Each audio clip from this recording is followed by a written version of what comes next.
Después de que mi marido me engañara con mi mejor amiga y lo perdiera todo mi trabajo, mi casa, incluso mi autoestima, dijo que nunca volvería a levantar cabeza. Viviendo en una pensión de mala muerte, encontré una maleta polvorienta con mi nombre. Dentro había 70.000 euros en efectivo, un billete de avión y una nota. Esto es solo dinero para el viaje. La verdadera fortuna te espera en esta dirección. Cuando llegué, lo que vi lo cambió todo. Hace 7 meses, tenía un matrimonio, un trabajo y una mejor amiga en la que confiaba mi vida. Ahora, vivía en la habitación de una pensión que se pagaba por semanas, comía platos que costaban menos de 2 euros y trataba de sobrevivir con trabajos de freelance que apenas cubrían el alquiler. Mi marido, Silas, se había estado acostando con mi mejor amiga, Sabina, desde quién sabe cuándo. Cuando los pillé, todo se desmoronó tan rápido que pareció coordinado. Perdí mi trabajo en 2 semanas. El divorcio me dejó casi sin nada. Mis amigos dejaron de devolverme las llamadas. Pasé de la estabilidad de la clase media a tocar fondo en menos de 2 meses. Antes de continuar, quiero darte las gracias por estar aquí y compartir este viaje conmigo. Si crees que la verdad y la resiliencia importan, por favor, considera suscribirte. Es gratis y ayuda a que estas historias lleguen a otros que necesitan esperanza. Ahora, veamos qué pasó después. Estaba sentada al borde de una cama que chirriaba cada vez que me movía, comiendo fideos instantáneos con un tenedor de plástico, cuando me fijé en la maleta debajo de la cama. Era de cuero marrón viejo con esquinas de latón y una etiqueta de equipaje con mi nombre completo y una caligrafía que sabía que pertenecía a mi tía Aurelia. Murió 9 meses antes, la excéntrica de la familia a la que todos describían como difícil y paranoica. Saqué la maleta, encontré la llave pegada con cinta adhesiva en la parte inferior y la abrí para descubrir 70.000 euros en efectivo y una nota que reescribía todo lo que creía saber sobre mi vida. La nota me advertía que no confiara en Silas ni en Sabina. Me decía que habían estado planeando mi destrucción desde antes de mi boda y que la muerte de mi madre, 6 años atrás, no fue un accidente. Me indicaba una dirección en Getxo, cerca de Bilbao, donde esperaba la verdadera fortuna, y terminaba con instrucciones para acabar lo que mi madre había empezado antes de que la silenciaran. Aurelia había pasado sus últimos años reuniendo pruebas mientras todos la llamaban loca. Ahora me ofrecía una elección: coger el dinero y desaparecer, o usarlo para luchar contra las personas que lo destruyeron todo. Soy Isadora Valdés, y antes de que todo se derrumbara, mi vida parecía lo suficientemente normal como para no cuestionarla nunca. Tenía un piso de 2 habitaciones en un barrio decente de Madrid donde la gente todavía se sabía los nombres. La señora Orozco del Rellano siempre me sonreía cuando me veía. El hombre de mantenimiento aparecía de verdad cuando algo se rompía. El piso no era lujoso. Las paredes eran tan finas que por la noche oía a nuestros vecinos viendo la televisión, y la alfombra tenía manchas de inquilinos anteriores que no salían por mucho que frotara. Pero Silas y yo habíamos pintado el salón juntos. Pasamos un sábado entero montando muebles de IKEA y colgamos fotos de la boda en la pared, donde la luz de la tarde hacía que todo pareciera más cálido de lo que realmente era. Trabajaba como coordinadora de marketing en Garrigues Asociados, una empresa mediana en el centro que gestionaba campañas para negocios locales, cosas pequeñas, sobre todo estrategias de redes sociales para restaurantes familiares, rediseños de webs para clínicas dentales, marketing por correo electrónico para boutiques que apenas podían permitirse nuestros servicios. No era la carrera que había imaginado cuando me gradué de la universidad con sueños de trabajar para grandes marcas, pero me pagaban 42.000 euros al año más beneficios. Era suficiente para cubrir mi mitad del alquiler y la compra, con un poco de sobra para alguna cena ocasional cuando Silas y yo queríamos fingir que teníamos más dinero del que realmente poseíamos. Mi jefe, Gaspar Garrigues, era profesional pero distante. El tipo de supervisor que elogiaba tu trabajo en las reuniones pero nunca te ascendía. Se acordaba de preguntarte por tu fin de semana, pero nunca escuchaba la respuesta. Llevaba años allí, recibiendo evaluaciones de rendimiento que alababan mi fiabilidad pero que, de alguna manera, nunca se traducían en aumentos o ascensos. Pero no lo cuestionaba. Llegaba cada mañana a las 8:30, preparaba café en la sala de descanso usando la máquina que siempre fallaba, me sentaba en mi escritorio con vistas al aparcamiento y hacía mi trabajo. Se sentía estable, predecible, seguro. Silas trabajaba como consultor de negocios, o eso me decía. Su horario era irregular, de una manera que parecía normal para alguien en su campo. Noches tardías terminando propuestas. Viajes de fin de semana para reunirse con fundadores de startups en Barcelona o Lisboa. Llamadas de conferencia a horas extrañas con clientes en Londres. Llegaba a casa agotado, me besaba en la frente, calentaba las sobras que hubiera en la nevera, y se quedaba dormido en el sofá con el portátil aún abierto. Yo lo tapaba con una manta y sentía una extraña mezcla de afecto y soledad. Orgullosa de que trabajara tan duro mientras resentía el poco tiempo que pasábamos juntos. Nos conocimos hace 7 años en una cena organizada por amigos comunes. O al menos eso es lo que siempre había creído. Silas estuvo encantador esa noche. Hizo preguntas sobre mi trabajo y realmente escuchó las respuestas. Hacía chistes ingeniosos sin ser hiriente. Se ofreció a ayudar a recoger después de la cena cuando todos los demás se habían ido al salón.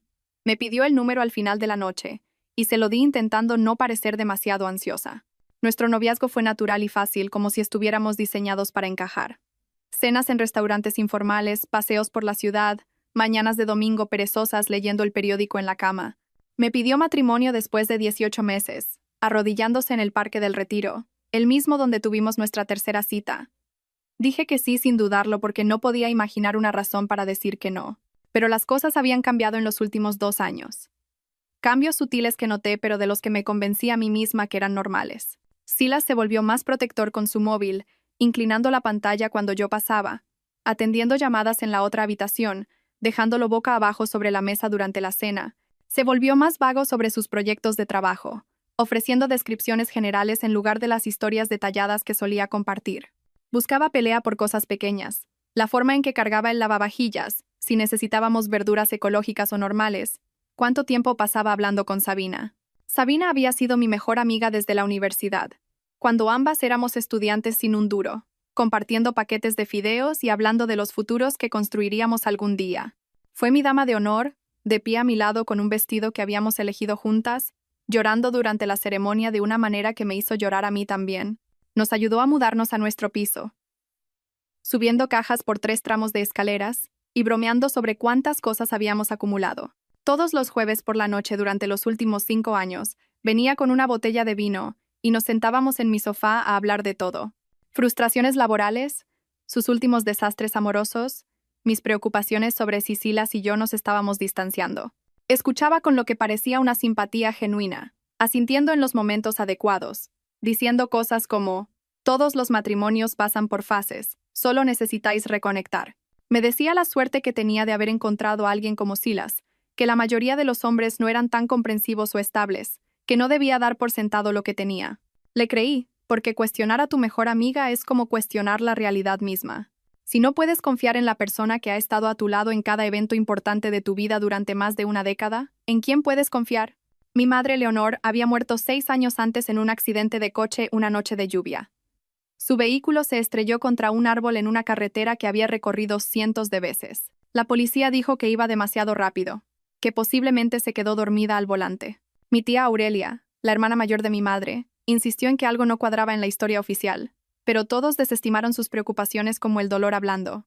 Aurelia siempre había sido la difícil, la familiar que aparecía en las reuniones con panfletos sobre corrupción corporativa y advertencias sobre confiar en las personas equivocadas. Cuando murió hace 9 meses, sola en su casa, rodeada de archivadores y periódicos viejos, me sentí culpable por no visitarla más, por no tomarla en serio, por descartarla como paranoica cuando quizás solo veía patrones que el resto de nosotros estábamos demasiado cómodos para notar. Yo iba a trabajar cada día, pagaba mis facturas a tiempo, mantenía el piso limpio, intentaba ser una buena esposa, hacía todo bien según las reglas no escritas de la respetabilidad de la clase media.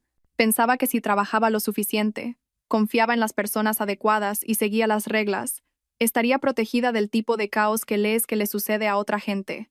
Pensaba que hacer todo bien importaba, que la lealtad significaba algo, que la vida que había construido era real, sólida y mía.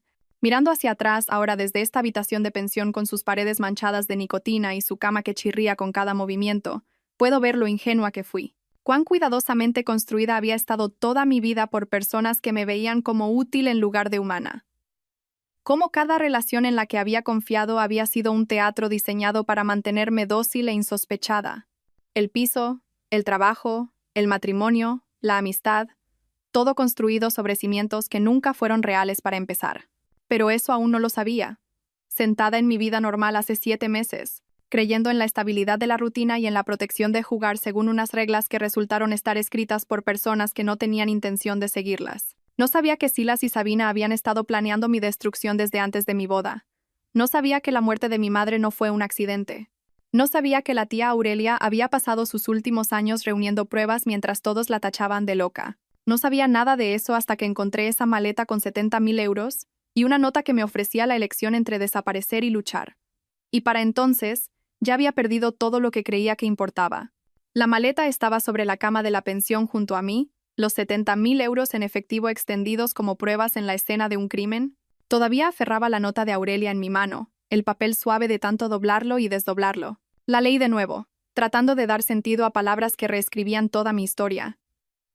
Lo han estado planeando desde antes de tu boda. La muerte de tu madre no fue un accidente. Termina lo que ella empezó antes de que la silenciaran. Necesitaba entender cómo no me había dado cuenta.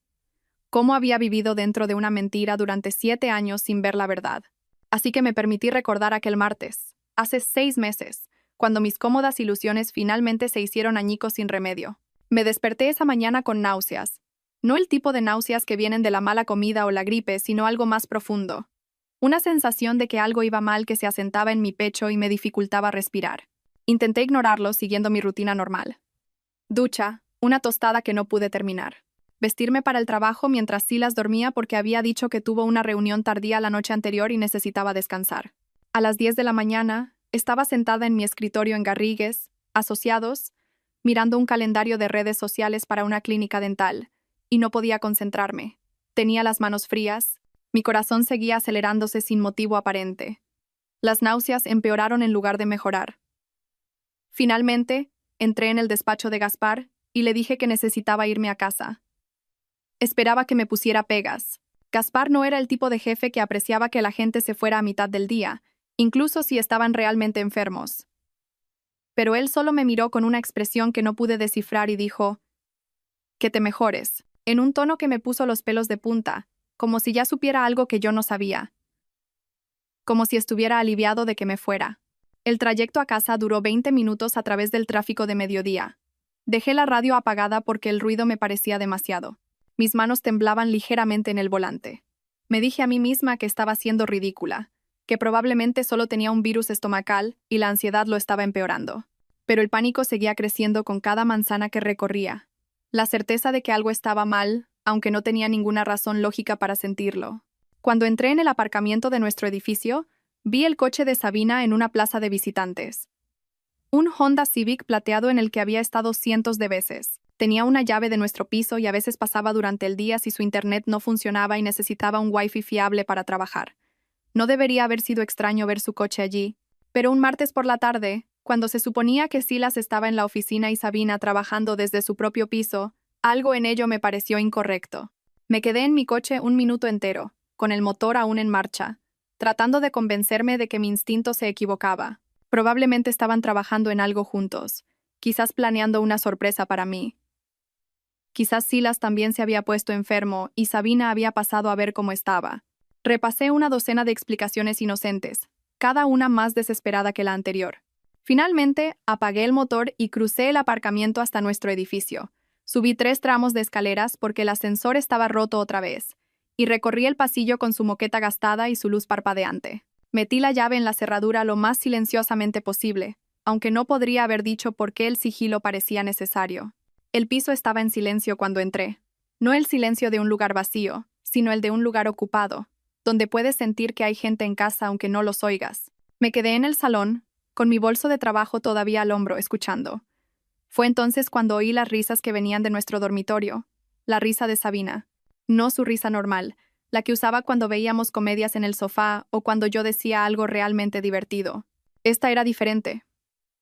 Más íntima. El tipo de risa que está destinada a alguien específico. Diseñada para hacer que esa persona se sienta especial y deseada. Se la había oído usar antes, años atrás, cuando salía con alguien que le gustaba mucho en la universidad, cuando todos éramos jóvenes y todo parecía menos complicado. Me quedé helada en mi propio salón, mirando la puerta cerrada del dormitorio mientras mi cerebro trabajaba a toda máquina para construir explicaciones que me permitieran seguir creyendo en la vida que creía tener. Quizás estaba hablando por teléfono con alguien. Quizás Silas ni siquiera estaba en casa y ella estaba viendo algo en su portátil. Quizás estaba malinterpretando la situación porque ya me sentía enferma y paranoica, pero lo sabía. En algún lugar, bajo todas las racionalizaciones desesperadas, ya sabía lo que iba a encontrar cuando abriera esa puerta. Crucé el salón. Cada paso parecía durar 1 hora. No llamé a la puerta. ¿Por qué iba a llamar a la puerta de mi propio dormitorio en mi propio piso? Simplemente giré el pomo y la abrí. Silas y Sabina estaban en mi cama, enredados en las sábanas grises que había lavado 3 días antes, mirándose con el tipo de intimidad que no se desarrolla en una tarde, ni siquiera en una semana. Aquello era territorio familiar para ellos, una rutina cómoda. Cuando me vieron de pie en la puerta, la primera emoción en el rostro de Sabina no fue vergüenza o culpa, fue molestia. Como si fuera yo quien interrumpía algo importante en lugar de descubrir que mi marido y mi mejor amiga me habían estado traicionando sistemáticamente. No se apresuró a cubrirse. No se disculpó. Simplemente me miró con una expresión que decía: ¿por qué estás montando un drama cuando deberías haberlo visto venir? Silas se levantó de la cama y se puso los vaqueros con una eficiencia ensayada que me dijo que no era la primera vez que tenía que vestirse rápidamente en una situación incómoda. Esa comprensión me golpeó más fuerte que el shock inicial de encontrarlos juntos. Esto no fue un error espontáneo, no fue un momento de debilidad o mal juicio. Esto era una rutina para ellos, algo que habían hecho tantas veces que la mecánica se había vuelto fluida y automática. Me miró con una expresión que de alguna manera era peor que la culpa. Era impaciencia mezclada con alivio, como si esta confrontación fuera un inconveniente, pero también algo que había estado esperando porque fingir se había vuelto agotador. Isadora dijo con esa voz tranquila que usaba cuando pensaba que yo estaba siendo irracional: tenemos que hablar de esto como adultos. Esto no es lo que parece. Lo absurdo de esa frase casi me hizo reír. Era exactamente lo que parecía. Pero él estaba allí, en nuestro dormitorio, en medio de ser pillado en la traición más obvia posible, e intentaba manipularme para que cuestionara mis propios ojos, como si yo fuera la que creaba un problema al negarme a aceptar su versión de la realidad. Sabina se incorporó, sujetando la sábana a su alrededor con una modestia que habría sido divertida si no fuera tan insultante. Tuvo el descaro de mirarme con algo parecido a la lástima. No queríamos que te enteraras así, dijo, como si hubiera una buena manera de descubrir que tu marido y tu mejor amiga tienen una aventura. Pero, sinceramente, Isadora, esto se veía venir desde hace mucho tiempo. Tenías que saber que las cosas no funcionaban entre vosotros. La presunción en esa declaración me dejó sin aliento. No solo que se había estado acostando con Silas, sino que pensaba que yo debería haberlo sabido. Que esto era de alguna manera predecible, o incluso culpa mía por no darme cuenta antes. Que su traición estaba justificada porque mi matrimonio tenía problemas que yo había sido demasiado estúpida o ciega para reconocer. Hice la pregunta que sabía que lamentaría hacer. ¿Desde cuándo? Mi voz me sonó extraña. Demasiado tranquila, demasiado distante, como si estuviera preguntando por algo sin importancia en lugar de por la destrucción de toda mi vida. Silas respondió en el mismo tono sin emociones, como si estuviera discutiendo un acuerdo comercial que había llegado a su fin. ¿Importa? El tiempo suficiente para estar seguros de esto. El tiempo suficiente para que fingir fuera más difícil que ser honestos. Esa palabra, fingir, me atravesó peor que todo lo demás. ¿Cuánto tiempo había estado fingiendo amarme? ¿Cuánto tiempo cada beso de despedida había sido una actuación? ¿Cuánto tiempo cada te quiero había sido una mentira? ¿Y cuánto tiempo había estado Sabina sentada en mi sofá cada jueves por la noche, bebiendo mi vino, escuchándome hablar de los problemas de mi matrimonio, ofreciendo consejos diseñados para mantenerme complaciente mientras se acostaba con mi marido el resto de la semana? No grité, no lloré, no tiré cosas ni monté una escena. Simplemente me di la vuelta, volví al salón y empecé a meter ropa en una bolsa de lona que saqué del armario del pasillo. Mi portátil, cargadores, artículos de aseo, las cosas prácticas que necesitas para sobrevivir cuando tu vida implosiona. Silas me siguió, todavía sin camiseta, todavía intentando tener la conversación de adultos que había mencionado, todavía actuando como si esta fuera una situación razonable que podría resolverse con una discusión tranquila y una comunicación madura. Me fui sin decir una palabra más, salí del piso que había ayudado a pagar, conduje hasta el aparcamiento de una cafetería a 5 kilómetros y me senté en mi coche a llorar hasta que no pude respirar bien. Luego llamé a mi prima Elia y le pregunté si podía dormir en su sofá unos días mientras averiguaba qué hacer. Eso fue hace 6 meses.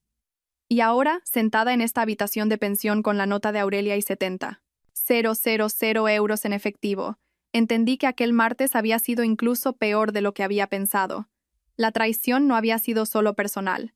Había sido calculada, planeada, parte de algo más grande que conectaba con la muerte de mi madre y lo que sea que Aurelia había pasado sus últimos años investigando. Habían estado jugando una partida a largo plazo con mi vida como tablero. Y yo había sido demasiado confiada, demasiado ingenua, demasiado desesperada por creer en la estabilidad de la vida normal para ver lo que estaba sucediendo hasta que fue demasiado tarde. Llevaba 5 días viviendo en el sofá de Elia cuando recibí la llamada de Gaspar. Mi prima había sido lo suficientemente amable como para dejarme quedarme en su habitación de invitados después de que me fuera del piso, y yo había estado tratando de mantener una apariencia de normalidad yendo a trabajar todos los días como si nada hubiera cambiado, fingiendo que dormir en casa de otra persona, con todas mis posesiones en una bolsa de lona, era solo un inconveniente temporal en lugar de una señal de que mi vida se estaba desmoronando. Gaspar me pidió que fuera a su despacho el lunes a primera hora. Su voz por teléfono tenía ese tono cuidadoso que la gente usa cuando está a punto de dar malas noticias y quiere parecer compasiva. Me dije a mí misma que probablemente sería sobre un nuevo proyecto de cliente o quizás una evaluación de rendimiento que había sido programada meses atrás. No me permití pensar en la alternativa. Llegué a las 8:15 con ropa que había planchado usando la tabla de Elia porque quería parecer profesional y serena, aunque sentía que apenas me mantenía entera. La puerta del despacho de Gaspar estaba abierta, y me hizo un gesto para que entrara con una expresión que podría haber sido de simpatía o de satisfacción oculta tras una máscara profesional. Isadora dijo, señalando la silla frente a su escritorio. Necesito hablar contigo sobre algunos cambios que van a ocurrir en el departamento. Me senté, con las manos juntas en mi regazo, tratando de mantener mi rostro neutral. Gaspar revolvió unos papeles en su escritorio, sin mirarme a los ojos, y sentí que se me encogía el estómago antes de que empezara a hablar. Estamos reestructurando el departamento de marketing debido a restricciones presupuestarias, dijo, usando ese lenguaje corporativo cuidadoso diseñado para sonar oficial e impersonal. Desafortunadamente, tu puesto va a ser eliminado. Te ofrecemos un paquete de indemnización que debería ayudarte con la transición. Deslizó una carpeta por su escritorio hacia mí. No la toqué. Solo lo miré fijamente, tratando de procesar lo que estaba diciendo mientras mi cerebro gritaba que esto no podía estar pasando. No ahora. No cuando todo lo demás ya se estaba desmoronando. ¿Restricciones presupuestarias? Repetí, oyendo mi propia voz sonar distante y hueca. Acabamos de firmar con 3 clientes nuevos el mes pasado. He visto los informes trimestrales. No tenemos problemas financieros. La expresión de Gaspar no cambió. Estas decisiones se toman a niveles superiores a mi control, Isadora. Lo siento, pero la decisión es final. Quise preguntar si esto tenía algo que ver con Silas. Quizás Gaspar se había enterado de la separación y había decidido que yo era una carga o una distracción, pero algo en su rostro me detuvo. Un destello de incomodidad que sugería que hacer preguntas no cambiaría nada y solo haría esto más incómodo para ambos. Cogí la carpeta, salí de su despacho y empaqueté mi escritorio en 20 minutos. Nadie me miró a los ojos. Mis compañeros de repente se interesaron mucho en sus pantallas de ordenador o encontraron razones urgentes para estar en reuniones. A las 9 de la mañana estaba saliendo de Garrigues, asociados con una caja de cartón que contenía 4 años de mi vida profesional y un finiquito que apenas cubría 2 meses de alquiler. Más tarde, mucho más tarde, descubrí que Gaspar y Silas habían sido compañeros de piso en la universidad. Que su conexión siempre había sido parte de la arquitectura de mi vida sin mi conocimiento. Que mi trabajo nunca había sido tan seguro como había creído. Que siempre había estado condicionado a seguir siendo útil para personas cuyas agendas no entendía. Pero sentada en mi coche en el aparcamiento esa mañana, solo sentí que el suelo se movía bajo mis pies de nuevo. Otro pilar derribado mientras todavía intentaba recuperar el equilibrio del primer golpe. El proceso de divorcio comenzó 2 semanas después de perder mi trabajo. Silas contrató a Roxana Herrera, una abogada con reputación de ganar casos a través de la agresión procesal y la crueldad estratégica. Mi abogado era de oficio, un hombre cansado llamado Benigno Robles que parecía haber renunciado a creer en la justicia en algún momento de la década anterior y solo seguía los trámites hasta la jubilación. Roxana presentó mociones que me pintaban como inestable, irresponsable, potencialmente peligrosa. Usó el hecho de que había perdido mi trabajo como prueba de mi incapacidad para funcionar como adulta. Señaló mi situación de vivienda temporal, el hecho de que dormía en el sofá de mi prima, como prueba de que no podía gestionar mi propia vida. Cada detalle de mis circunstancias actuales se convirtió en munición en una estrategia legal diseñada para justificar por qué Silas merecía quedarse con todo mientras yo no merecía nada. El juez que presidía nuestro caso era Octavio Cifuentes, un hombre de unos 50 años que tenía una forma eficiente de llevar su agenda que sugería que ya había tomado sus decisiones antes de escuchar ningún testimonio real. Cada moción que Roxana presentaba, el juez Cifuentes la aprobaba. Cada solicitud que Benigno hacía en mi nombre, el juez la denegaba con apenas una mirada a la documentación de apoyo. Silas se quedó con nuestro piso porque su nombre figuraba primero en la hipoteca, aunque yo había contribuido por igual a la entrada y a los pagos mensuales durante 5 años. Se quedó con nuestro coche porque me había retrasado en 2 pagos durante el caos que siguió a la pérdida de mi trabajo. Se quedó con los muebles que habíamos comprado juntos, la cuenta de ahorros que habíamos construido juntos, los fondos de pensiones a los que yo había contribuido durante años. El acuerdo me dejó con mi ropa, mi portátil y apenas suficiente dinero para cubrir 3 meses de alquiler en cualquier piso que pudiera permitirme. La peor parte no fue perder las posesiones materiales ni siquiera la devastación financiera. Fue ver a Sabina subir al estrado como testigo de carácter en mi contra. Llevaba un traje de diseño azul marino que reconocí de inmediato. Lo habíamos elegido juntas 2 años antes durante un día de compras en el que pasamos toda la tarde probándonos ropa y riendo en los probadores. Me había pedido mi opinión sobre ese traje exacto, y le había dicho que la hacía parecer profesional y segura de sí misma. Ahora, lo llevaba para testificar en mi contra en el tribunal de divorcio. Se sentó en el estrado con una postura perfecta, las manos juntas en su regazo, y mintió con el tipo de convicción que proviene de la práctica. Le dijo al juez Cifuentes que yo había estado inestable durante meses, que había hecho comentarios preocupantes sobre autolesiones que la habían alarmado, que me había vuelto cada vez más paranoica y difícil de tratar, que Silas había permanecido en el matrimonio por obligación y miedo en lugar de por amor. Nada de eso era verdad, ni una sola palabra. Pero Sabina entregó cada mentira con una calibración emocional perfecta. Su voz se quebraba ligeramente en los momentos adecuados. Su expresión mostraba preocupación mezclada con reticencia, como si testificar en mi contra fuera doloroso pero necesario por mi propio bien.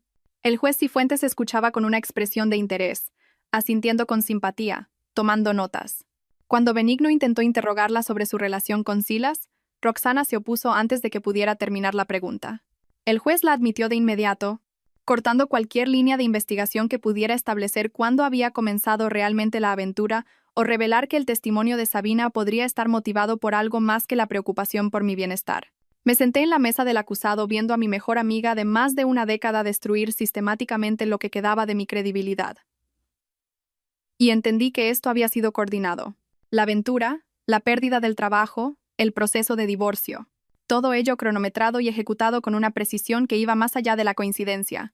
Después de que el divorcio finalizara, Elia me dejó quedarme en su habitación de invitados durante 3 semanas antes de que su marido, Héctor, comenzara a hacer comentarios mordaces sobre cómo necesitaba rehacer mi vida. Nunca me lo dijo directamente, pero lo oía hablar con Elia en su dormitorio por la noche. Su voz se filtraba a través de las delgadas paredes. No puede quedarse aquí indefinidamente. No la estás ayudando permitiendo que evite enfrentarse a su situación. Necesita encontrar su propio lugar y empezar a reconstruir en lugar de esconderse aquí. Elia me defendía con una voz cansada que sugería que se le estaban acabando los argumentos. Está pasando por un momento difícil. Solo necesita un poco más de apoyo hasta que se recupere. Pero podía oír la duda que se colaba en su voz, el agotamiento de lidiar con la crisis de otra persona. Empecé a buscar cualquier otro lugar a donde ir antes de que Elia tuviera que pedirme que me fuera y ambas tuviéramos que fingir que no era incómodo. Mi ex colega Iris me ofreció su sofá durante 10 días. Luego decidió que mi presencia traía energía negativa a su espacio y que necesitaba centrarse en su propia salud mental. Una amiga de la universidad dijo que podía quedarme con ella una semana y luego recordó que tenía visita familiar y necesitaba la habitación de invitados. Otra amiga me dejó dormir en su sofá 5 días antes de que su compañera de piso se quejara de tener a una extraña en su apartamento. Todos eran comprensivos hasta que la simpatía se volvía un inconveniente. Hasta que apoyarme requería un sacrificio real y sostenido en lugar de solo palabras amables y gestos temporales. Entonces, de repente, recordaban compromisos previos, obligaciones familiares, límites personales que significaban que yo debía convertirme en el problema de otra persona. Lo entendía en cierto nivel. Nadie quiere vivir con la crisis de otra persona indefinidamente. Nadie quiere que su hogar se convierta en un refugio para una amiga que no puede enderezar su vida. Pero la rapidez con la que la gente retiraba su apoyo me enseñó algo sobre lo condicionales que son la mayoría de las relaciones. Cuán rápido expira la compasión cuando se vuelve incómoda. Cuando finalmente reuní suficiente dinero de trabajos freelance en redes sociales para pagar una tarifa semanal en la pensión La Encrucijada, se sintió menos como tocar fondo y más como encontrar finalmente un terreno que no se moviera bajo mis pies. Al menos la pensión no pretendía que le importara. Al menos Marga en la recepción no ofrecía consuelo falso o simpatía temporal que se evaporaría cuando me volviera un inconveniente. La habitación 14 se convirtió en mi dirección, mi hogar, el lugar donde finalmente encontraría una maleta con 70.000 euros y una nota que explicaba por qué mi destrucción había sido tan sistemática y tan completa. La habitación 14 de la pensión La Encrucijada se convirtió en mi dirección 3 días después de que la última amiga dejara de devolverme las llamadas. Había reunido 200 euros de trabajos freelance en redes sociales para una panadería local y un negocio de peluquería canina. Ambos pagaban en plazos irregulares que llegaban semanas después de que yo presentara las facturas. La pensión estaba junto a la 42, el tipo de lugar donde la tarifa semanal se mostraba de forma más prominente que la tarifa por noche, y al letrero de la entrada le faltaban letras desde hacía tanto tiempo que ya nadie se molestaba en arreglarlo. La mujer de la recepción tenía una placa con el nombre de Marga y una expresión que sugería que había presenciado este mismo escenario miles de veces. Mujeres solas con bolsas de lona y ojos desesperados pagando tarifas semanales mientras fingían que era algo temporal. No hizo preguntas sobre por qué estaba allí o cuánto tiempo planeaba quedarme. Simplemente cogió mi dinero, me entregó una llave unida a una etiqueta de plástico verde, con el número 14 grabado en cifras doradas desvaídas, y recitó las reglas con una voz monótona que sugería que había dicho esas palabras tantas veces que habían perdido todo significado. La tarifa semanal incluye los gastos. La salida es a las 11 si te vas. No se admiten visitas después de las 10. La lavandería está detrás. Cuesta 3 euros por carga. Las máquinas expendedoras aceptan billetes o monedas. Le di las gracias y llevé mi bolsa de lona a través del aparcamiento hasta una puerta que en algún momento lejano había sido pintada de azul, pero que se había descolorido hasta un tono que no podía decidirse por lo que quería hacer. La llave se atascó en la cerradura, requiriendo que la moviera 3 veces antes de que el mecanismo finalmente cediera y me dejara entrar. La habitación olía a décadas de humo de cigarrillo superpuesto con limpiador industrial, los dos aromas librando una guerra que ninguna de las partes podía ganar. La moqueta era de un patrón marrón diseñado para ocultar manchas, lo que significaba que probablemente ocultaba décadas de ellas. La cama se hundía en el medio como si se hubiera rendido a soportar cualquier cosa, incluidas las esperanzas de la gente. Una pequeña mesa se encontraba junto a la ventana con 2 sillas desparejadas, y un televisor de principios de los 2000 estaba sobre una cómoda con cajones que no cerraban bien. El baño era diminuto, con una ducha que había visto días mejores y un espejo que hacía que todo pareciera ligeramente amarillo. Esto era mi hogar ahora. A esto se había reducido mi vida. Una habitación que se cobraba por semana en una pensión donde nadie hacía preguntas porque hacer preguntas podría requerir preocuparse por las respuestas. Intenté establecer algún tipo de rutina para no desmoronarme por completo. Me levantaba temprano, hacía café instantáneo con la pequeña cafetera que venía con la habitación y pasaba las mañanas solicitando trabajos en línea. Puestos de coordinadora de marketing, gestora de redes sociales, cualquier cosa que pareciera remotamente relacionada con mi experiencia y cualificaciones. Enviaba docenas de solicitudes cada semana, personalizando cartas de presentación y actualizando mi currículum para que coincidiera con lo que la oferta de trabajo parecía valorar más. Nadie me llamó. Nadie siquiera envió correos de rechazo. Mis solicitudes desaparecían en cualquier vacío digital que las empresas usaran para clasificar a cientos de candidatos desesperados. Y no oía nada. Por las tardes, trabajaba en cualquier proyecto freelance que pudiera encontrar. Pequeñas empresas que necesitaban a alguien para gestionar su página de Facebook, escribir boletines por correo electrónico o diseñar gráficos para promociones. El trabajo pagaba mal y llegaba esporádicamente, pero era suficiente para cubrir mi tarifa semanal de la pensión, con un poco de sobra para comida. La cena solía ser fideos instantáneos preparados en el microondas. A veces me daba el lujo de una lata de sopa o una comida congelada de la tienda de conveniencia a 2 manzanas de distancia. Comía sentada en el borde de la cama viendo programas de televisión que no me importaban, solo para tener un ruido que no fuera el sonido de mis propios pensamientos. Mis vecinos eran en su mayoría invisibles. Había un camionero de larga distancia llamado Fermín que aparcaba su camión en la esquina más alejada del aparcamiento y a veces me saludaba con la cabeza cuando nos cruzábamos, pero nunca hablábamos. Una mujer que trabajaba en el turno de noche en el hospital mantenía sus cortinas permanentemente cerradas y entraba y salía a horas extrañas. Un hombre de unos 60 años vivía en la habitación de al lado y ponía copla a un volumen lo suficientemente bajo como para que no pudiera quejarme, pero lo suficientemente alto como para oírlo a través de las delgadas paredes. Evitaba mirarme en el espejo del baño porque no reconocía a la mujer que me devolvía la mirada. Tenía la misma cara de siempre, pero algo fundamental había cambiado en sus ojos. Algo se había roto y no se había curado, dejándola con un aspecto vacío y derrotado que me avergonzaba. Esta era mi vida ahora. Así era la traición y la destrucción sistemática. Una habitación de pensión que olía a humo y fracaso. Comidas que costaban menos de 2 euros. y la aplastante comprensión de que nadie vendría a salvarme, porque todos los que podrían haberse preocupado ya habían decidido que yo era demasiado problema. Llevaba 3 semanas viviendo en la habitación 14 cuando me di cuenta de la maleta debajo de la cama. Solo la encontré porque se me cayó el cargador del móvil y rodó bajo el somier. Me puse a 4 patas para recuperarlo, metiendo la mano en el espacio polvoriento entre la cama y el suelo, y mi mano chocó con algo sólido, algo que no debería haber estado allí. La saqué a la luz. Una maleta vieja, de cuero marrón maltrecho con esquinas de latón que se habían oxidado a un verde opaco.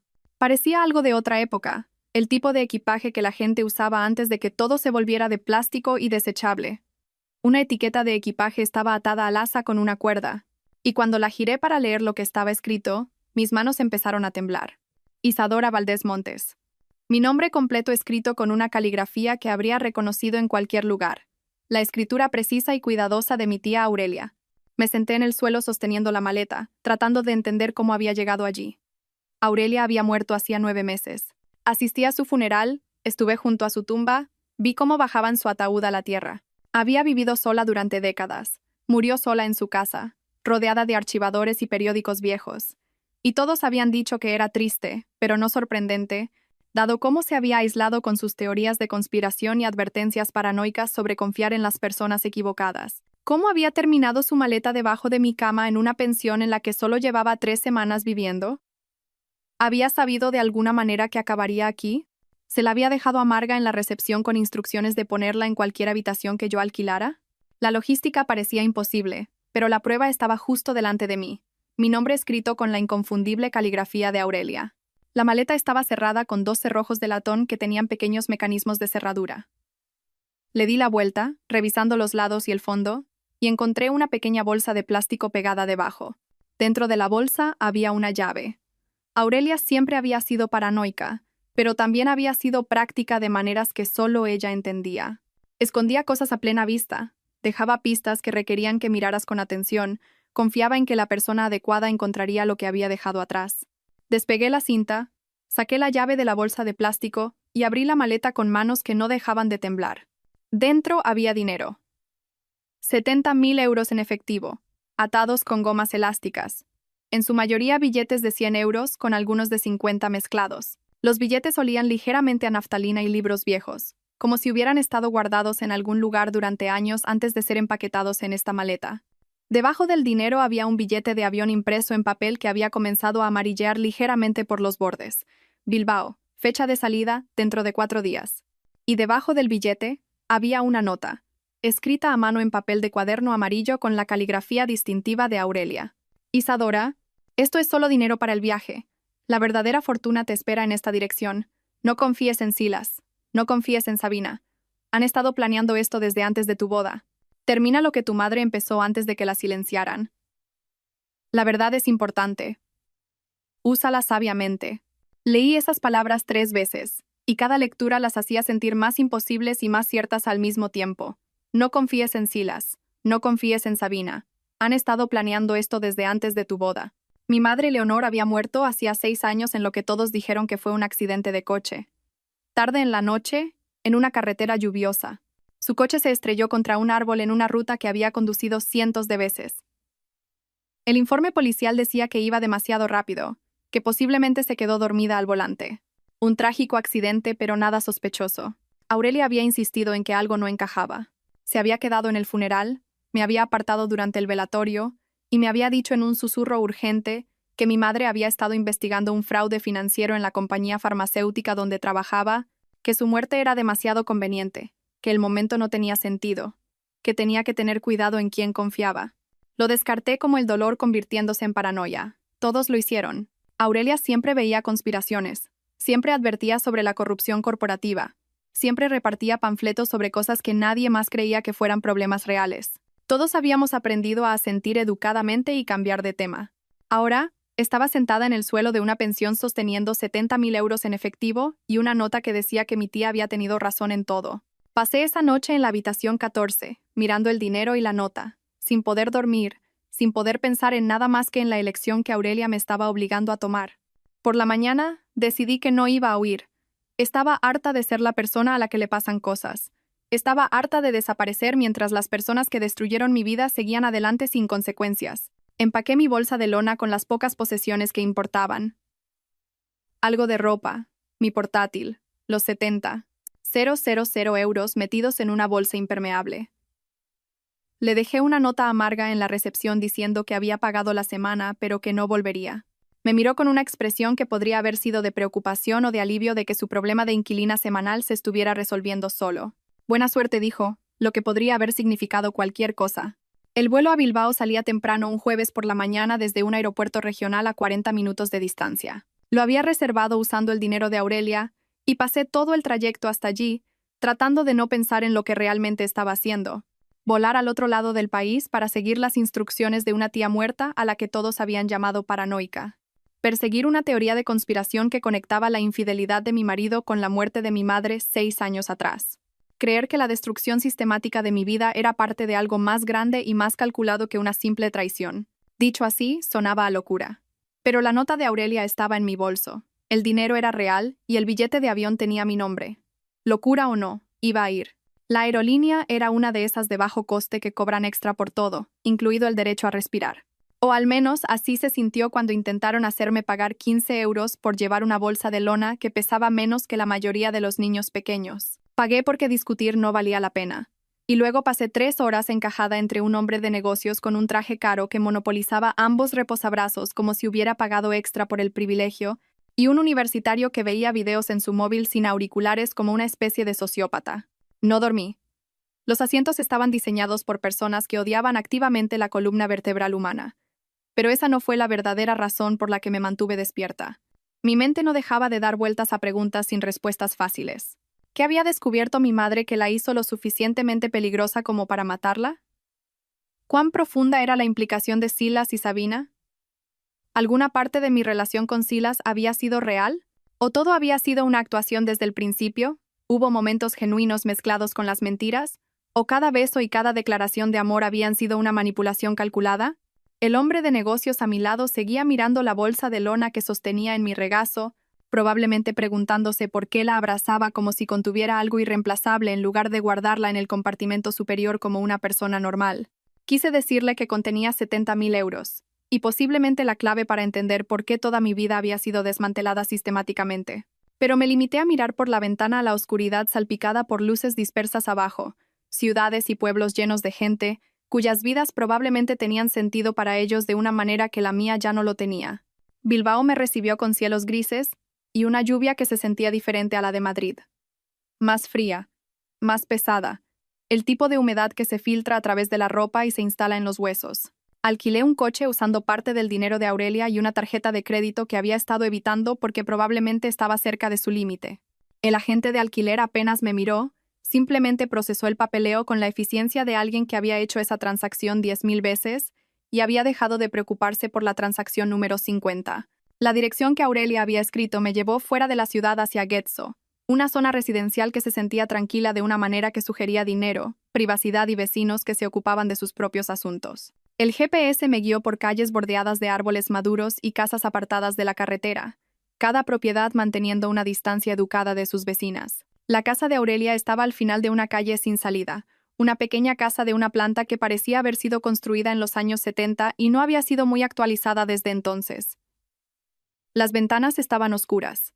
El césped había crecido salvaje. La hierba alcanzaba alturas que sugerían que nadie lo había cortado en meses. La entrada de coches estaba agrietada, con malas hierbas creciendo a través del pavimento. Era el tipo de propiedad que gritaba: «Alguien murió aquí y nadie sabe qué hacer con ella todavía». Aparqué en la entrada y me quedé en el coche de alquiler un minuto entero, con el motor en marcha, tratando de decidir si realmente era lo suficientemente valiente como para seguir adelante. La nota de Aurelia me había dado una dirección, y me había dicho que la verdad me esperaba aquí. Pero, ¿y si la verdad era peor que las mentiras? ¿Y si lo que encontrara en esa casa lo complicaba todo en lugar de proporcionar la claridad que esperaba desesperadamente? Apagué el motor y salí antes de poder convencerme de lo contrario. La puerta principal estaba cerrada, pero Aurelia había dejado una segunda llave en la maleta, pegada dentro de un pequeño sobremarcado como casa. Me dejé entrar, pisando un aire que olía a rancio y a no haber sido perturbado. El olor particular de un lugar donde nadie había abierto una ventana, cocinado una comida o vivido una vida real en meses. El interior era exactamente lo que había esperado basándome en las descripciones familiares de la situación de vida de Aurelia. Libros por todas partes, apilados en estanterías, amontonados en mesas y alineados a lo largo de los rodapiés.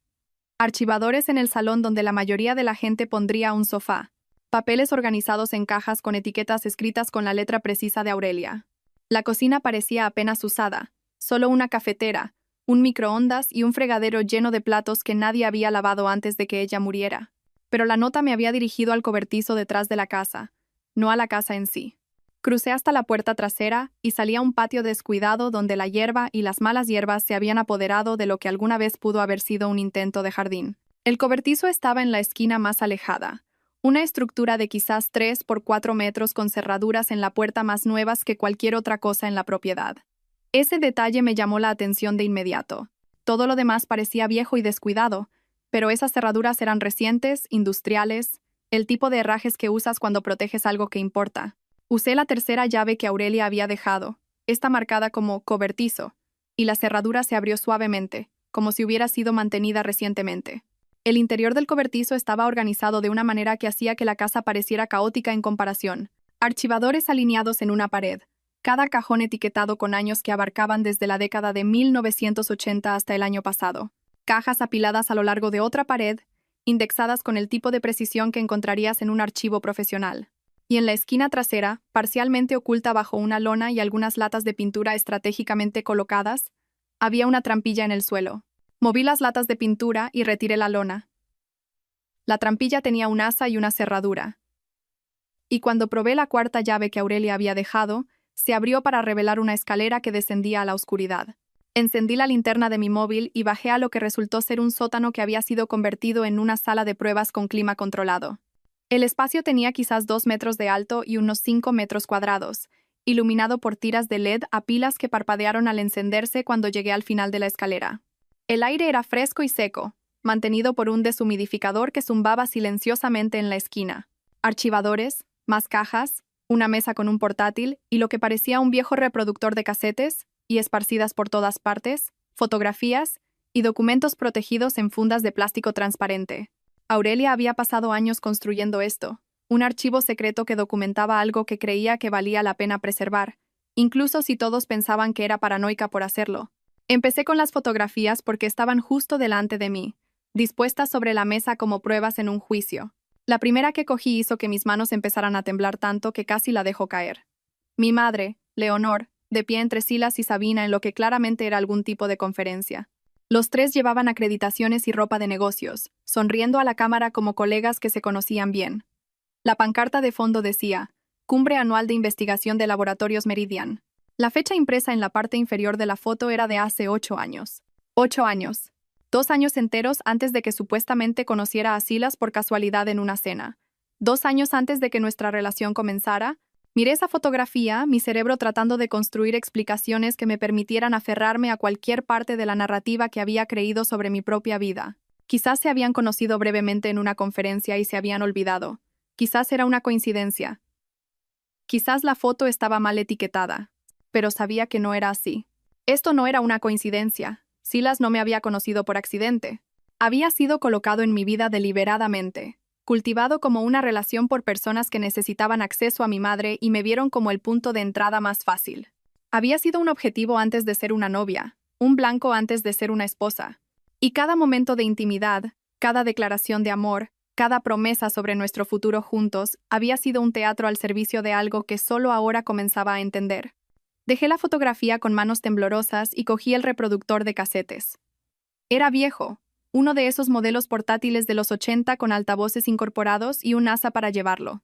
A su lado había una pila de cintas de casete, cada una etiquetada con la letra de Aurelia con fechas, nombres y breves descripciones. Cogí la primera cinta de la pila, etiquetada como Silas García y Augusto Montero, marzo de 2019. Discusión sobre el estado de la investigación de Leonor Montes. El nombre de mi madre escrito allí, con la caligrafía cuidadosa de Aurelia, me oprimió el pecho. Metí la cinta en el reproductor, pulsé play y escuché estática seguida de voces que me helaron las manos. La primera voz era la de Silas. Había oído esa voz todos los días durante 7 años. La había oído decirme que me amaba. La había oído hacer promesas sobre nuestro futuro juntos. Ahora la oía hablar de mi madre como si fuera un problema que necesitaba ser resuelto. Leonor se está acercando demasiado, dijo Silas, su tono profesional y completamente desprovisto de emoción.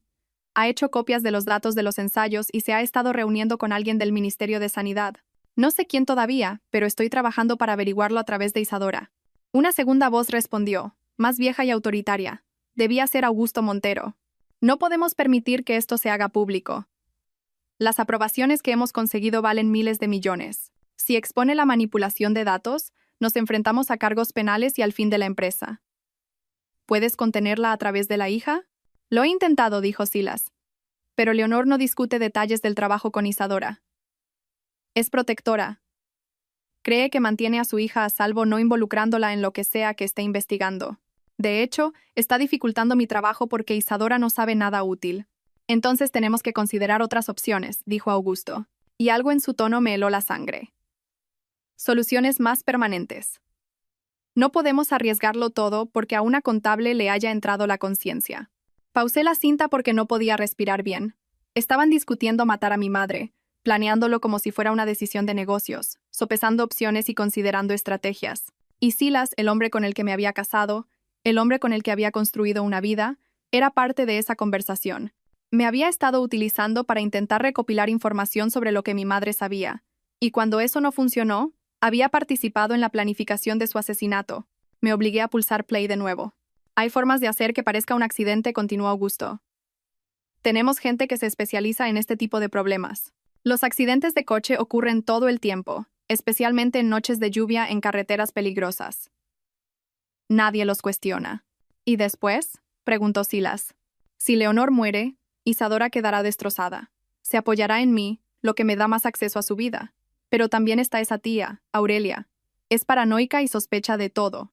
Si Leonor muere, Aurelia empezará a hacer preguntas. Que pregunte, dijo Augusto con desdén. Nadie toma en serio a Aurelia Montes. Lleva décadas gritando que viene el lobo con la corrupción corporativa. Si empieza a afirmar que la muerte de Leonor no fue un accidente, la gente simplemente pensará que está siendo paranoica otra vez. La clave es asegurarse de que no haya nada concreto que pueda encontrar. Limpiamos a fondo. Nos aseguramos de que la investigación del accidente sea manejada por gente de confianza y seguimos adelante. La grabación continuó durante otros 20 minutos, detallando la logística y las contingencias, discutiendo el asesinato de mi madre con el mismo tono que la gente usa para planificar unas vacaciones u organizar un proyecto de trabajo. Cuando finalmente terminó, me senté en el silencio del archivo subterráneo de Aurelia, tratando de procesar lo que acababa de escuchar. Silas no solo había tenido una aventura, había sido un infiltrado desde el principio, posicionado en mi vida específicamente para monitorear la investigación de mi madre sobre Laboratorios Meridian.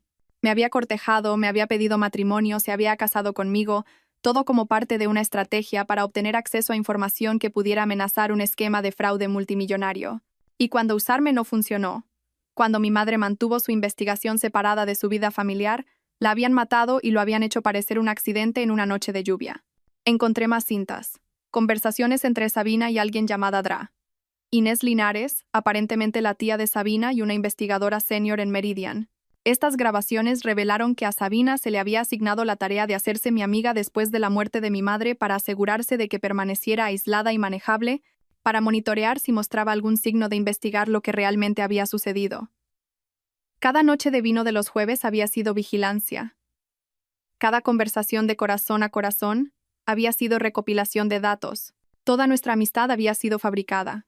No sé cuánto tiempo estuve sentada en ese sótano, escuchando grabaciones, leyendo documentos, reconstruyendo el alcance completo de lo que le habían hecho a mi madre y a mí. Horas, quizás lo suficiente como para que me doliera la espalda de estar sentada en el suelo de hormigón y me ardieran los ojos de leer bajo la luz LED. Finalmente, encontré el portátil que Aurelia había dejado. Estaba enchufado a una regleta. Su batería mostraba carga completa. Una nota pegada a la pantalla decía: reproduce esto primero. Con una flecha apuntando a un archivo de video en el escritorio etiquetado, para Isadora. Abrí el archivo y el rostro de Aurelia llenó la pantalla. Se veía exactamente como la recordaba de la última vez que la vi en una fiesta familiar hace 2 años, aunque visiblemente enferma. Su rostro estaba demacrado, sus manos temblaban ligeramente mientras ajustaba la cámara, pero sus ojos eran agudos y enfocados. Llevaba una chaqueta de punto que reconocí. Azul marino con botones de madera, la misma que había usado en todas las reuniones familiares durante la última década. Isadora comenzó, su voz firme a pesar del deterioro físico visible en su rostro. Si estás viendo esto, significa que estoy muerta y has encontrado mi archivo, lo que significa que probablemente estés enfadada, confundida y preguntándote por qué no te conté nada de esto mientras estaba viva. Hizo una pausa para beber un sorbo de agua de una botella que estaba justo fuera de cámara. La respuesta es que lo intenté. Te advertí sobre Silas en tu fiesta de compromiso. Te aparté y te dije que tuvieras cuidado, que algo en él no me cuadraba. Te dije que observaras cómo se comportaba Sabina a su alrededor, que prestaras atención a las pequeñas cosas que no encajaban. Pensaste que estaba siendo paranoica. Dijiste que veía conspiraciones por todas partes y que necesitabas que te dejara vivir tu propia vida sin interferencias. La expresión de Aurelia se suavizó ligeramente, y no te culpo por eso. Había pasado décadas siendo el miembro de la familia que todos describían como difícil y excéntrico. La que repartía panfletos sobre corrupción corporativa en Navidad. La que advertía sobre confiar en personas con sonrisas perfectas y explicaciones convenientes. Para cuando intenté advertirte sobre Silas, ya habías aprendido a descartar todo lo que decía como paranoia. Ajustó ligeramente el ángulo de la cámara, inclinándose hacia adelante. Tu madre, Leonor, fue mi mejor amiga mucho antes de ser tu madre. Crecimos protegiéndonos la una a la otra. Y cuando descubrió lo que Meridian estaba haciendo, vino a mí primero porque sabía que la ayudaría a documentarlo todo correctamente. Pasamos meses construyendo un caso, recopilando pruebas, preparándonos para acudir a las autoridades. Luego murió en ese conveniente accidente, y supe exactamente lo que había pasado, aunque todavía no podía probarlo. Aurelia tosió, cubriéndose la boca con un pañuelo. Cuando lo apartó, pude ver sangre en la tela blanca. He pasado los últimos 6 años de mi vida recopilando las pruebas con las que estás sentada ahora mismo. Cada documento, cada grabación, cada rastro financiero. Lo hice porque amaba a tu madre y porque te amo a ti. Porque no podía permitir que se salieran con la suya matando a Leonor y destruyendo tu vida sin consecuencias. Miró directamente a la cámara con una intensidad que hizo que pareciera que estaba en la habitación conmigo. Tienes 2 opciones, Isadora. Al igual que tu madre tuvo 2 opciones antes de que la mataran. Puedes coger el dinero que te dejé y desaparecer. Cambiar tu identidad. Mudarte a un lugar lejano. Vivir cómoda y segura. Y nunca mirar atrás. Nadie te culparía por elegir la supervivencia sobre la justicia. Ya has perdido mucho. Mereces paz si eso es lo que quieres. Aurelia tosió de nuevo, más fuerte esta vez, y tuvo que hacer una pausa larga antes de continuar. O puedes luchar. Puedes usar todo lo que he recopilado y hacer arder a esta gente. Exponer a Meridian. Exponer a Silas y Sabina y a todos los que participaron en el asesinato de tu madre y en tu destrucción. No será fácil. Tienen dinero, abogados, conexiones políticas. Te amenazarán, te acosarán, podrías estar en peligro. Pero, Isadora, si luchas, podrías ganar de verdad. E incluso si no ganas por completo, les harás pagar un precio por lo que hicieron. Sonrió entonces, esa sonrisa torcida que recordaba de la infancia, cuando me daba galletas extra a escondidas o me dejaba quedarme despierta hasta tarde leyendo en su biblioteca. De cualquier manera tendrás una historia que valga la pena contar. Tu madre estaría orgullosa de ti, sin importar lo que elijas. Pero creo que ambas sabemos qué elección te permite dormir por la noche. La expresión de Aurelia se volvió seria de nuevo. Te quiero, Isadora, no dejes que ganen. Alcanzó algo fuera de cámara, luego volvió a mirar a la pantalla.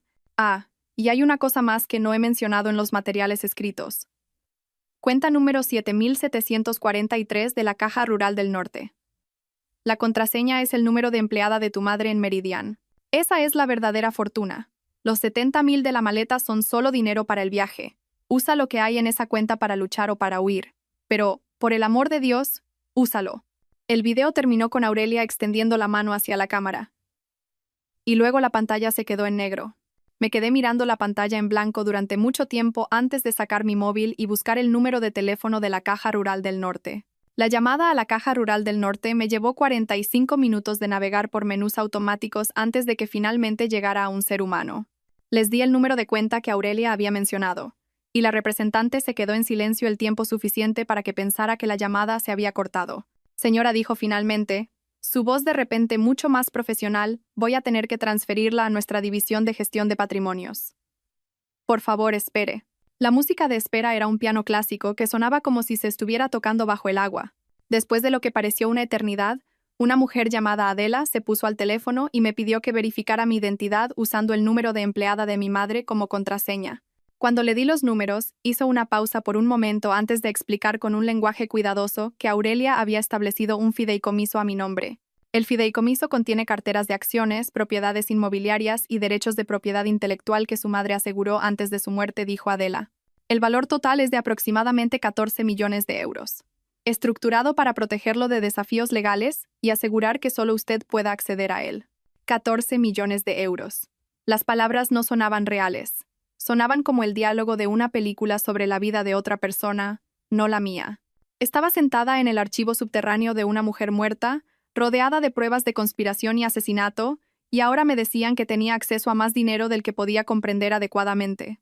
Aurelia había pasado 6 años no solo recopilando pruebas, sino construyendo una base financiera que me permitiría luchar sin ser destruida por los honorarios legales y las interminables batallas judiciales. Había envuelto la justicia como un regalo, y la había dejado con suficientes recursos para conseguirla de verdad. El aguilujar. Usando la información de contacto que Aurelia había dejado en sus archivos, llamé a la agente Vega Torres de la UDEF, Unidad de Delincuencia Económica y Fiscal, de la Policía Nacional. Respondió al tercer tono, con un tono que sugería que estaba ocupada y no tenía tiempo para lo que fuera que yo llamara. Torres. Mi nombre es Isadora Valdés, dije, oyendo mi propia voz temblar ligeramente. Mi tía Aurelia Montes me dejó información sobre un caso que creo que han estado tratando de construir sobre Laboratorios Meridian. El silencio al otro lado duró lo suficiente como para que revisara mi móvil para asegurarme de que la llamada no se había cortado. ¿Dónde está ahora mismo?, preguntó Vega, su tono completamente cambiado. En Getxo, en la propiedad de mi tía. No se mueva. Voy hacia allí. No hable con nadie más sobre esto. No toque nada más. Y lo que sea que Aurelia le dejara, espéreme. Estaré allí en 40 minutos. Colgó antes de que pudiera responder. Vega llegó en 35 minutos, lo que sugería que había conducido más rápido de lo que probablemente era legal. Tenía unos 40 y tantos años, con canas en su pelo oscuro recogido en una práctica coleta, vestía vaqueros y una americana con una placa de policía prendida en el cinturón. Me miró de pie en el jardín descuidado de Aurelia con una expresión que era en parte escepticismo y en parte esperanza. Muéstremelo, dijo. La llevé al cobertizo. Bajamos la escalera hasta el archivo subterráneo y observé cómo cambiaba su rostro mientras asimilaba los archivadores, las cajas, la documentación organizada de 6 años de investigación. Se puso guantes de látex antes de tocar nada, sacando archivos y leyendo con una intensidad que me hizo entender por qué Aurelia había confiado en ella. Su tía era o la investigadora más meticulosa que he conocido o era completamente brillante, dijo Vega después de unos 20 minutos de revisar documentos. Probablemente ambas cosas. Esto es suficiente para abrir una investigación federal. Estamos hablando de cargos de conspiración, fraude, posiblemente asesinato si podemos probar que el accidente de coche fue arreglado. Isadora, me acaba de entregar un caso que podría derribar a una importante compañía farmacéutica. La investigación que siguió se movió con una lentitud burocrática que Vega me aseguró que era normal cuando se construían casos contra corporaciones con miles de millones en activos y ejércitos de abogados. Se tuvieron que redactar citaciones, revisarlas, aprobarlas por jueces. Los registros bancarios necesitaban ser congelados, lo que requería órdenes judiciales, lo que requería una causa probable, lo que requería más papeleo del que yo creía que existía. Ex empleados de Meridian que habían sido despedidos o habían renunciado en circunstancias sospechosas fueron entrevistados. La red informal de denunciantes de la industria farmacéutica comenzó a emerger, compartiendo sus propias historias de fraude y represalias. Vega me ayudó a encontrar un pequeño apartamento en Bilbao, un piso de una habitación en un edificio antiguo con suelos de madera que crujían y ventanas que temblaban cada vez que los trenes pasaban por las vías a 2 manzanas de distancia. Era infinitamente mejor que la habitación 14 de la pensión La Encrucijada, pero lo mantuve modesto porque no quería sentir que estaba gastando recursos que deberían reservarse para la batalla legal que se avecinaba. Usé dinero del fideicomiso de Aurelia para pagar el alquiler y comprar comida, viviendo de forma sencilla mientras la investigación avanzaba. Me reunía con los fiscales cada pocas semanas. Tenían preguntas detalladas sobre cada prueba que Aurelia había recopilado, pidiéndome que explicara cronologías, relaciones y conversaciones que había oído años atrás y que no había entendido que fueran significativas en ese momento. Querían saber sobre el horario de Silas, sobre las visitas de Sabina, sobre el comportamiento de mi madre en los meses previos a su muerte. Respondía todo lo más exhaustivamente que pude, viéndolos tomar notas e intercambiar miradas que sugerían que estaban construyendo algo sustancial. Vega llamaba periódicamente con actualizaciones que consistían principalmente en «estamos progresando y no hable con nadie sobre esto». Es lo que dicen los agentes federales cuando no pueden compartir detalles pero quieren que sepas que no te han olvidado. La espera fue más difícil que cualquier cosa que hubiera venido antes. Había entregado todo lo que Aurelia había recopilado, y ahora simplemente existía en un limbo, esperando que la maquinaria de la justicia realmente funcionara por una vez en lugar de triturar a personas inocentes y escupirlas como estadísticas. Meses después de mi primer encuentro con Vega en el archivo subterráneo de Aurelia, las cosas comenzaron a suceder con una velocidad que sugería que el gobierno finalmente había acumulado suficientes pruebas para avanzar con confianza. Comenzó un miércoles por la mañana a principios de primavera. La sede de Laboratorios Meridian en Madrid fue registrada por agentes federales que sacaron cajas de un reluciente edificio de cristal que parecía un monumento al éxito corporativo. Las imágenes aparecieron en las noticias nacionales, mostrando a los empleados en el aparcamiento con aspecto confundido y asustado mientras agentes con chalecos de la Policía Nacional desmantelaban metódicamente lo que parecía un imperio intocable. Augusto Montero, el director general cuya voz había oído en las grabaciones de Aurelia discutiendo el asesinato de mi madre como si fuera un inconveniente menor, fue arrestado en su casa. Las cámaras de noticias captaron imágenes de él siendo sacado esposado, pasando junto a sus vecinos, junto a periodistas que gritaban preguntas que no respondió, pasando junto a una vida que se había construido sobre el fraude y ahora se derrumbaba en tiempo real. Vega me llamó esa tarde para decirme que Silas había sido arrestado en su oficina en una startup tecnológica donde había estado trabajando desde el divorcio. Vi las imágenes en el telediario local esa noche, rebobinándolas varias veces porque, al parecer, he desarrollado mecanismos de afrontamiento poco saludables en torno a presenciar el karma manifestarse en esposas y paseillos de detenidos. Silas mantuvo la compostura. No habló con los periodistas. Caminó con la cabeza alta como si estuviera soportando un inconveniente menor en lugar de ser arrestado por conspiración para cometer asesinato y fraude. Pero pude ver algo en sus ojos que parecía miedo mezclado con incredulidad, como si realmente pensara que era intocable, y solo ahora se diera cuenta de lo equivocado que estaba. Sabina fue arrestada 2 días después en una cafetería de Barcelona, donde aparentemente se había mudado después del divorcio. Había usado sus pagos de Meridian para financiar un negocio de diseño gráfico que esta vez era realmente legítimo, y según los informes de noticias, lloró durante su arresto. Las lágrimas me parecieron una actuación, dado que había testificado en mi contra en el tribunal de divorcio, sin mostrar una sola emoción genuina. Su abogada emitió un comunicado afirmando que había sido manipulada por Silas y que no tenía idea del alcance de la conspiración, que ella misma era una víctima que había sido aprovechada por personas más poderosas. Pero yo había oído las grabaciones de sus conversaciones con la Dra. Inés Linares. Había leído los documentos que mostraban los pagos realizados específicamente para mantener su amistad conmigo como una operación de vigilancia. Sabina no había sido una víctima. Había sido una participante voluntaria que había cultivado nuestra amistad deliberadamente para asegurarse de que yo permaneciera aislada y manejable después de la muerte de mi madre. Cada noche de vino de los jueves había sido vigilancia. Cada conversación en la que me había animado a confiar en Silas, a ignorar mis instintos, a creer que los problemas de mi matrimonio eran normales, había sido una manipulación calculada. La traición de Sabina me dolió más que la de Silas en algunos aspectos. Yo había elegido casarme con Silas, pero a Sabina me la habían asignado sin mi conocimiento ni consentimiento. Toda nuestra amistad había sido fabricada desde el principio. Luego llegaron las noticias sobre el juez Octavio Cifuentes. Renunció a su cargo con una declaración sobre querer pasar más tiempo con la familia, que es lo que dicen los funcionarios corruptos cuando esperan que la renuncia evite un proceso penal.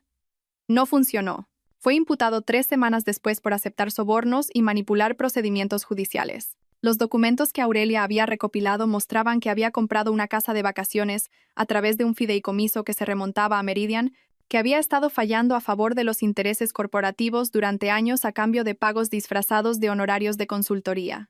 Cada caso que había presidido en la última década fue revisado.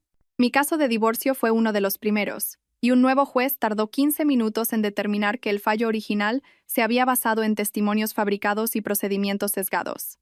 Todo lo que Cifuentes había decidido fue anulado, borrado como si nunca hubiera sucedido. Vega me llamó el día en que se completó la revisión de mi caso. Tu matrimonio con Silas va a ser anulado en lugar de finalizado como divorcio, dijo. Los tribunales lo declaran inválido desde el principio debido al fraude. También vas a recibir una disculpa formal del sistema judicial por si sirve de algo. Sirvió de algo, no lo suficiente para deshacer el daño o borrar los meses de sufrimiento, pero algo era algo. La disculpa formal del sistema judicial llegó como una carta en papel oficial del tribunal firmada por 3 jueces, incluido el que había revisado mi caso. Reconocía que había sido sometida a procedimientos que estaban fundamentalmente comprometidos por la corrupción y el testimonio fabricado. Expresaba su pesar por el daño causado por un sistema que no había logrado protegerme del fraude coordinado. Eran 2 páginas de lenguaje legal cuidadoso que intentaban transmitir remordimiento sin admitir una responsabilidad que pudiera abrir los tribunales a más demandas. La leí una vez y la archivé con todos los demás documentos que marcaban la destrucción y la lenta reconstrucción de mi vida. La disculpa no deshizo los meses que pasé durmiendo en sofás y en habitaciones de pensión. No borró el trauma de ver a mi mejor amiga testificar en mi contra con mentiras, ni la humillación de perderlo todo porque un juez había sido comprado. Pero fue un reconocimiento oficial de que lo que se me había hecho estaba mal. Los juicios comenzaron 6 meses después de los arrestos y se extendieron durante 1 año y medio. Vega me había advertido que los casos tan complejos se movían lentamente, que construir procesos contra múltiples acusados con actividades criminales interconectadas requería paciencia y una atención meticulosa a los detalles procesales. Tenía razón. El proceso legal avanzó con el tipo de minuciosidad burocrática que hace que los glaciares parezcan rápidos en comparación. Augusto Montero fue a juicio primero. Su caso se convirtió en un espectáculo mediático que dominó los informativos durante semanas. Denunciantes de la industria farmacéutica testificaron sobre la cultura del fraude en Meridian, describiendo cómo los ejecutivos incentivaban a los investigadores a manipular los datos de los ensayos y cómo las preocupaciones de seguridad se enterraban sistemáticamente cuando amenazaban las aprobaciones de medicamentos rentables. Pacientes que habían sido perjudicados por medicamentos que nunca deberían haber llegado al mercado compartieron sus historias. Una mujer cuya hija había muerto por complicaciones relacionadas con un medicamento que Meridian había aprobado apresuradamente con datos de seguridad falsificados, habló durante 20 minutos sobre ver sufrir a su hija. Contables forenses explicaron los rastros de dinero que conectaban las bonificaciones de los ejecutivos directamente con las aprobaciones fraudulentas, mostrando cómo Augusto Montero se había beneficiado personalmente de cada medicamento peligroso que la compañía sacaba al mercado. El jurado deliberó durante 6 días. Cuando regresaron con veredictos de culpabilidad en 17 cargos, incluidos fraude, conspiración, soborno y delito contra la salud pública, Augusto Montero no mostró ninguna emoción visible. Se puso de pie mientras el juez leía la sentencia. 23 años en una prisión federal y la confiscación de aproximadamente 40 millones de euros en activos. Tenía 62 años, lo que significaba que probablemente pasaría el resto de su vida encarcelado. Vi la sentencia desde la galería, sentado en la última fila donde podía observar sin ser notada. Cuando el juez terminó de leer la sentencia y los alguaciles se llevaron a Augusto Montero esposado, sentí algo que no era exactamente satisfacción ni era exactamente cierre. Era más como ver una larga ecuación matemática finalmente equilibrarse, todas las variables cayendo en sus lugares correctos después de años de errores de cálculo deliberados. El juicio de Silas fue más pequeño y silencioso, sin la atención mediática que había rodeado a Augusto Montero, pero fue más personal para mí. Asistí todos los días del proceso, sentada en el mismo asiento en la última fila, viendo a los fiscales presentar pruebas de su papel en la vigilancia de mi madre, su participación en la planificación de su asesinato, su matrimonio de 7 años conmigo, como una operación de recopilación de inteligencia extendida. Las grabaciones que Aurelia había recopilado se reprodujeron en el tribunal.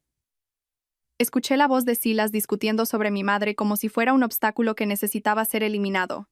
Lo oí informar sobre conversaciones que yo había tenido sobre su trabajo. Lo oí elaborar estrategias sobre cómo usar nuestra relación para la recopilación de información. Los fiscales presentaron registros bancarios que mostraban los pagos que se le hicieron a lo largo de nuestro matrimonio, demostrando que había sido compensado por cada mes que había pasado fingiendo amarme. Su abogado defensor intentó argumentar que Silas había sido un participante de bajo nivel, manipulado por personas más poderosas, que había sido coaccionado a una participación que no había entendido completamente.